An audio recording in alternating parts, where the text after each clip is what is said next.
My Last Duchess, which was published in 1863, जो 1863 ईस्वी में प्रकाशित हुई, उसमें जो लुक्रीजिया डी मेडिसी, जो उसमें उसकी पत्नी थी, वो जो राजकुमारी थी, उसकी जो शादी हुई थी वो 1858 ईस्वी में हुई थी, जब वो 15 साल की थी। And when he died she was 17 years old, वो 17 साल की थी, अर्थात उसकी जो मृत्यु थी वो 1561 ईस्वी में हुई है। अर्थात द ड्यूक ऑफ फेरारा, जो ड्यूक ऑफ फेरारा है वही स्पीकर है, इस कविता का ड्यूक ऑफ फेरारा ही स्पीकर है। And he had become, Duke of Ferrara had become widower, जैसा कि वो विधुर हो चुका है, फिर भी ये कहानी का जो कविता है उसका जो शीर्षक है, मतलब कहानी जहाँ से कविता शुरू होती है, वो Duke of Ferrara had become a widower, मतलब वो विधुर हो चुका है, but showing himself A bachelor, लेकिन अपने आप को कुंवारा प्रदर्शित कर रहा है। मतलब जो कविता है यहाँ से शुरू होती है, जो ड्यूक ऑफ फेरारा है यही स्पीकर है इसमें, जैसा कि ड्रामेटिक मोनोलॉग में बताया गया कि एक ही स्पीकर होता है जो पूरी कथा को खत्म कर देता है, मतलब पूरी जो कविता होती है उसको समाप्त कर देता है। जैसा कि ये जो विक्टोरियन एज की जो ये कविता है, विक्टोरियन एज में जो लिटरेरी वर्क हुए, जैसे रॉबर्ट ब्राउनिंग जो थे, ये विक्टोरियन एज के कवि थे। तो विक्टोरियन एज के पहले जो रोमांटिसिज्म, मतलब कि जो रोमांटिक युग जो था, उसमें विलियम वर्ड्स वगैरह जो थे, उन लोगों ने कविता या जो भी चीज़ें लिखा, तो विक्टोरियन एज में जब कविता लिखी जाने लगी तो उस समय जो वहाँ जो मासेस थी, मतलब कि जो लोग थे, they do not like to read the poem, they were found of novels, वो मतलब नावल के शौकीन थे। वो अक्सर जो है जो कविता का मोड था, उसको कविता का जो थीम था उसको ये लोग स्वीकार करने वाले थे। लेकिन रॉबर्ट ब्राउनिंग ने कविता में तरह तरह की भावनाओं को, तरह तरह की विषय वस्तुओं को, तरह तरह की चीज़ों को भर करके उसको इंटरेस्टिंग बनाया। तो जो ड्रामेटिक मोनोलॉग लिखा गया उस समय, जो ड्रामेटिक मोनोलॉग की जो स्थिति थी वो यही थी, उसमें अंत होता ही नहीं था, देयर इज नो इंजेपमेंट, उसमें कहीं स्टॉप ही नहीं होता था। जो भी ड्रामेटिक मोनोलॉग में पोएम्स लिखे जाते थे उसमें कहीं स्टॉप रहता ही नहीं था। तो हम कहने का तात्पर्य है कि जो ड्यूक है, ड्यूक ऑफ फेरारा जो है वही इसका हीरो है। कविता में जो कविता का जो फर्स्ट कैरेक्टर है, जो मेजर कैरेक्टर है, वो ड्यूक ऑफ फेरारा है। ड्यूक ऑफ फेरारा ऑलरेडी जो है विधुर हो चुका है और वो अपने आप को कुंवारा साबित करता है, अपने आप को बैचलर साबित करता है कि मैं बैचलर हूँ। सो फॉर दिस पर्पज, इस उद्देश्य से यह जो कविता है, यह जो कहानी है, यह जो ड्रामेटिक मोनोलॉग है, ये शुरू होता है। जो स्पीकर है वो एक तस्वीर है, जो तस्वीर क्या है, एक पोर्ट्रेट है, एक किसी चीज़ का चित्र है, वो उसके क्या कहते हैं डाइंग रूम में या वहाँ पर रिसाइटेशन रूम में लगा हुआ है, कमरे पे एक तस्वीर लगी हुई है, और उस कमरे की तस्वीर की तरफ इंगित करके वो एक लिसेनर, मैसेंजर है जो उसमें लिसेनर का काम कर रहा है।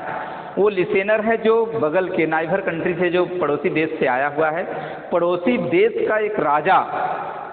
ड्यूक के पास इस प्रकार का प्रस्ताव लेकर के प्रस्ताव भेजा है, मतलब कि नाइबर कंट्री का जो किंग था वो अब एक मैसेंजर को इस प्रस्ताव के साथ ड्यूक ऑफ फेरारा, जो फेरारा का जो ड्यूक था, उसके पास अपनी पुत्री की शादी का प्रस्ताव लेकर के भेजा है।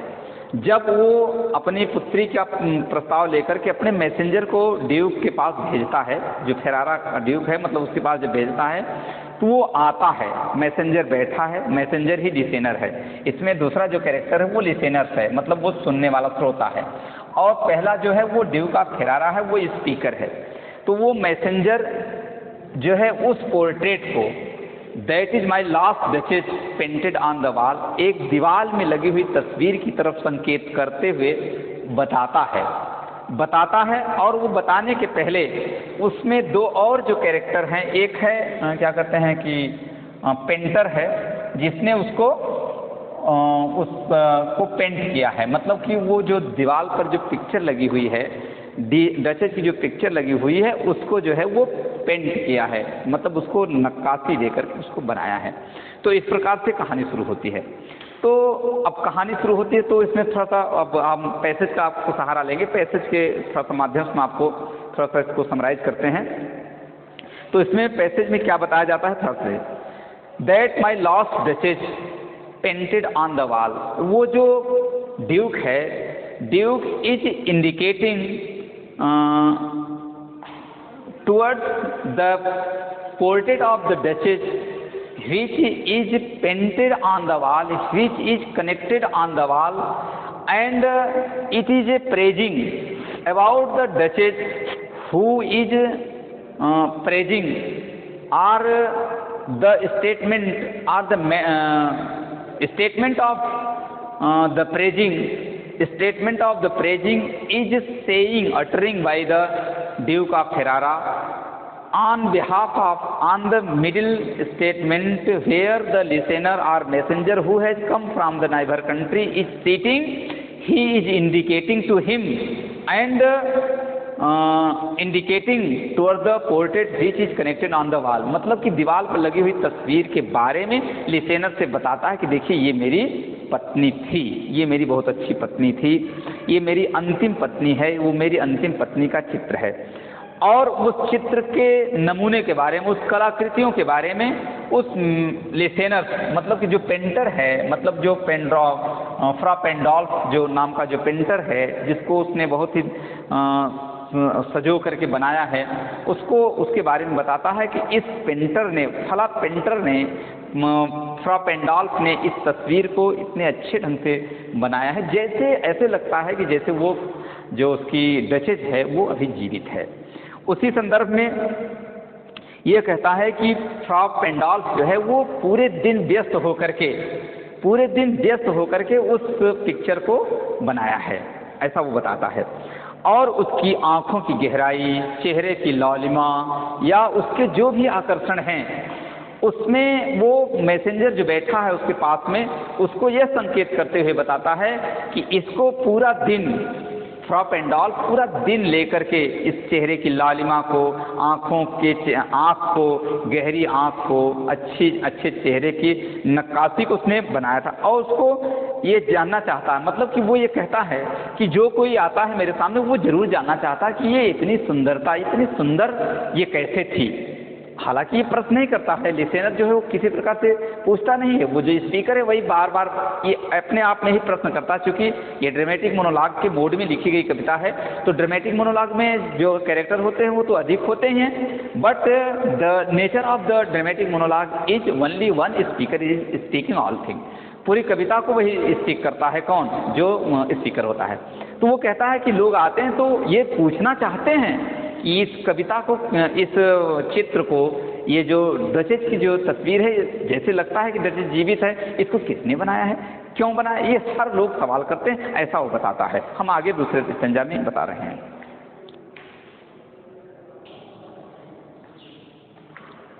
In the second stanza, during the meaning of my last duchess, sir it was not ... it was all alone. मतलब कि सेकेंड स्टेंजा में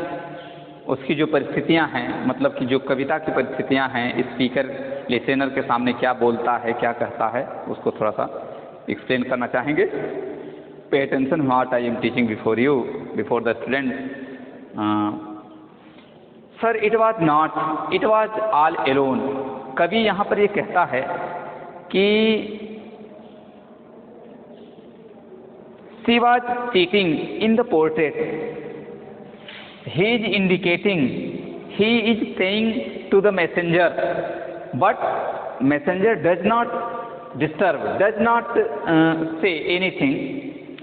she was sitting in the portrait। वो जो तस्वीर, मतलब कि जो तस्वीर लगी है, उस तस्वीर के फ्रेम, मतलब तस्वीर में जो उस पिक्चर में जो तस्वीर लगी है, मतलब कि उस तस्वीर में जो पिक्चर लगी है, मतलब कि वो जो पोर्ट्रेट है, ये इसमें जो तस्वीर दिखाई पड़ रही है, ये क्या है? पिक्चर है। ये जो पिक्चर है ये क्या है?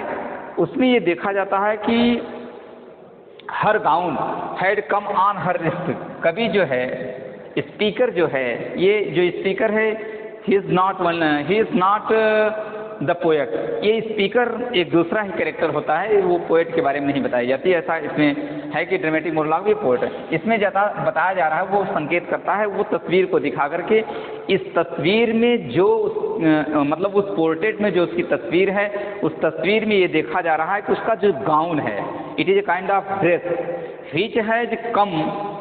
ऑन हर रिस्ट, जो कलाई मतलब कि जो कमर के नीचे तक आ गया है। तो जो कमर के नीचे तक उसका गाउन आ गया है, तो उस गाउन को मतलब उस परिस्थितियों को, उस पोशाक को देख करके वो जो उसकी डचेज है, उसकी जो प्रेमिका, उसकी जो पत्नी है, वो थोड़ा सा लज्जा महसूस करती है। But it was not mentioned anywhere, लेकिन इसका कहीं पर वर्णन नहीं मिलता है। इसके लिए वो बताता है कि स्पीकर ये बताता है कि जो पेंटर फ्रा पेंडॉल्फ जो था, वो उस पर ध्यान नहीं दिया था, उसने कहीं भी किसी प्रकार से चित्रण नहीं किया है। कहने का तात्पर्य है कि उसकी प्रशंसा करते हुए उसके जो गाउन जो कमर तक पहुंच गए हैं, कपड़ा जो कमर तक आ गया था, तो उसको थोड़ा सा लज्जा महसूस हुआ, तो उस लज्जे का कहीं भी उसमें दृष्टांत नहीं आया है, इसका ये मतलब होता है। He could not explain about his ashamed, मतलब उसके उस लज्जा का कहीं भी वहाँ पर वर्णन नहीं मिलता है। She was been affected at once, others suddenly attract to her, मतलब she has been affected at once, वो किसी को देखती थी, मतलब वो बता रहा है, speaker is saying continuously there is no enjoyment, किसी प्रकार कोई रुकावट नहीं है, स्टॉप नहीं होता है। ये कहा जाता है शब्द तो रुक जाते हैं लेकिन कहानी नहीं रुकती है, कहानी चलती रहती है। She has been affected at once, वो दूसरों को देख करके तुरंत प्रभावित हो जाती थी, तुरंत जो है मुग्ध हो जाती थी, आकर्षित हो जाती थी। Other suddenly attract to her, और दूसरा भी उसको देखता था। जैसा कि उसने बताया है, स्पीकर ने बताया है कि उसके आकर्षण को देख करके, उसकी लालिमा को देख करके, उसके चेहरे के आकर्षण को देख करके कोई भी व्यक्ति जब उसकी तरफ देखता था तो वो व्यक्ति तो प्रभावित होता ही था, लेकिन वो जो उसकी डचेज थी वो उससे भी हमेशा प्रभावित हो जाती थी, उसके तरफ उसका आकर्षण चला जाता है। In the third stanza, my favour at her breast trifling, the poet means to say that either his only love or any, either his only love, मतलब केवल वही ही उसको नहीं प्रेम करता था, मतलब ऐसा नहीं कि केवल वो मतलब वही उसको प्रेम करता था, बल्कि क्या करता तो वो सबसे उसी प्रकार का प्रेम सबसे वो करती थी। Either his only love or any, कहने का तात्पर्य है कि मात्र वही, चाहे वो कहती है कि आइदर हिज ओनली लव, अर्थात चाहे उसका प्रेम हो चाहे और किसी का प्रेम हो, सी बिकेम हैप्पीनेस फॉर ऑल, वो सभी के आकर्षण से, वो सभी को देख करके, सभी के प्रेम से वो जो वो प्रभावित हो जाती थी। There is no worth of his 9 years fame, कभी ये कहता है कि उसके 900 साल की ख्याति, उसके घराने की, उसके परिवार की, उसके खानदान की जो 900 साल की ख्याति है, उस ख्याति को कौन बिगाड़ना चाहेगा, मतलब उस ख्याति को कौन समाप्त करना चाहेगा। अर्थात उसकी जो ख्याति, उसके घर की जो 900 पुराने, उसके घराने के 900 पुराने की जो दृष्टि में जो उसका मूल्य है, 900 वर्ष पुराने मूल्यवान उसके घर का जो है मूल्य है, घर के जो उसके महत्व हैं, उसको कौन, उस ख्याति को इतना आराम से कौन समाप्त करना चाहेगा। None like to waste his image, कोई भी व्यक्ति अपने उस मान मर्यादा और प्रतिष्ठा को उससे बात करके, अब देखिए यहाँ पर थोड़ा सा डचेज की वो क्रिटिसाइज करता है, डचेज के बारे में थोड़ा सा आलोचना करता है, क्योंकि वो इसलिए आलोचना करता है क्योंकि he has given to her poison for her death, उसको मारने के लिए उसने जहर दिया है। इसलिए देखिए यहाँ पर आलोचना इसलिए आलोचना करता है, वो बताता है कि वह एक ऐसी महिला है जिससे उसके 900 वर्ष पुराने परिवार के ख्याति भी समाप्त हो सकते हैं, तो ऐसे लोगों से प्रेम करके अपने घर की कौन व्यक्ति इमेज समाप्त करना, प्रतिष्ठा समाप्त करना चाहेगा। Showing such condition before her, उस महिला के सामने, ऐसी महिला जो कवि से, मतलब कि जो स्पीकर है, जो ड्यूक ऑफ फेरारा है, जिससे उससे जितना प्रेम करती है, so she loved to other person as approximately with her husband, मतलब अधिकतम जो अपने पति से प्रेम करती है वही सबसे प्रेम करती है। शोइंग सच कंडीशन बिफोर है, और उसके सामने ऐसी परिस्थिति को कौन दिखा करके अपनी इंसल्ट करना चाहेगा। तो इस प्रकार से कवि यहाँ पर जो है डचेज की थोड़े से आलोचना करता है। आलोचना इसलिए करता है कि अभी जो है जो लिसेनर्स है, जो उसके सामने मैसेंजर आया है पड़ोसी देश से, उससे ये बताना भी चाहेगा कि इसके अंदर ये फिर भी ये बहुत अच्छी पत्नी थी, बहुत अच्छी प्रेमिका थी हमारी, ये ऐसे लगता है जैसे जीवित है, लेकिन ये इस प्रकार का उसके अंदर दोष था, ताकि वो रुझान पैदा करना चाहता है, ताकि वो पड़ोस देश से आया हुआ मैसेंजर उसके सामने जो प्रस्ताव रख रहा है उसके लिए वे स्वीकार कर लें। इसलिए जो है इस प्रकार से वो बता रहा है, none like to waste his image, कोई भी व्यक्ति अपनी प्रतिष्ठा समाप्त नहीं करना चाहेगा, अपनी मान मर्यादा नहीं गंवाना चाहेगा, शोइंग ए सच कंडीशन बिफोर हिम, ये इस प्रकार की परिस्थितियाँ उसके सामने दिखा करके। इस प्रकार से आज my last message has been finished, so you will study remaining two passages which are rest passages of the poem. So the wholly meaning of the poem has been come out, मतलब कि जब आप और पूरी उस कविता को दोनों और पैसे जो रेस्ट बचे हुए उसको आप पढ़ेंगे तो उसका पूरा सामने, वैसे मैंने समराइज कर दिया है, वैसे मैंने इसको समरी के रूप में मैंने शुरू में ही बता दिया है कि ये माई लास्ट जैसे जो कविता है इसको ड्यूक ऑफ फेरारा अपनी पत्नी की तस्वीर को दिखाते हुए पड़ोसी देश से आए हुए मैसेंजर के बारे में उसकी व्याख्या करता है, उसकी प्रशंसा करता है और बताता है कि मेरी अंतिम पत्नी है। तो ये ड्रामेटिक मोनोलॉग में लिखी गई माई लास्ट जैसे कविता जो है आज यहीं समाप्त होती है। Thank you very much.